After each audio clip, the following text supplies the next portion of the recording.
அஸ்ஸலாமு அலைக்கும் friends and family எல்லோரும் எப்படி இருக்கீங்க? இன்றைக்கி நம்ம பேனியா செய்ய போகிறோம். அதுக்கு தேவையான பொருட்கள்: மைதா மாவு 1 கிலோ, 2 முட்டை போட்டு பரோட்டா பிசைகிற மாதிரி சாஃப்டாக மாவு பிசைஞ்சு வச்சுக்கணும். பிசைஞ்ச மாவை ஒரு 1 ஹவர் நல்லா ஊற வைக்கணும்.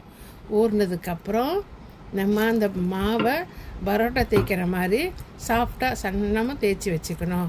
அந்த மாவு பரோட்டா இது எண்ணெயில் போட வேண்டியது.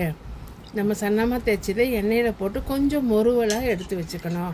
எடுத்துகிட்டு இன்னொரு பக்கம் ஒரு கடாயை வச்சு பாவு காய்ச்சணும். ஜீரா சர்க்கரை போட்டு பாவு காய்ச்சணும். நல்லா பாவு காய்ச்சி கம்பி பதத்துக்கு வந்ததுக்கப்புறம் பொரிச்சு வச்ச பரோட்டா அதில் எடுத்து போட்டு அடிக்கிடணும். எடுத்து அடிக்கிட்டோம். இப்போது பேனியாக ரெடி ஆயிடுச்சு. வாங்க சாப்பிடலாம். மீண்டும் அடுத்த வீடியோவில் சந்திப்போம். பாய்.